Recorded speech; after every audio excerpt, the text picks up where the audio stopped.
Is your 2021 Toyota 4Runner key fob not working from as far away or working intermittently? Chances are the CR2032 battery needs replacing. This is a simple DIY task that can save you money.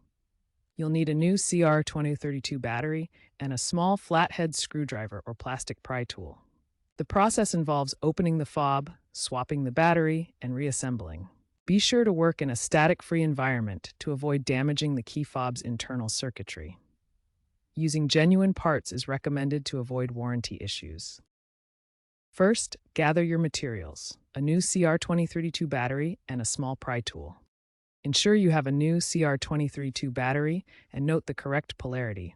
The positive plus side faces up in the fob. Gently pry open the key fob case using your tool, starting at the keyring attachment point. Pop out the old battery, being careful not to touch the circuit board. Insert the new battery in the same orientation as the old one, making sure it's securely in place. Snap the case back together. Test the fob by pressing the buttons to confirm it's working, checking the range. If you crack the case during prying, you will need to replace the entire fob for about $100.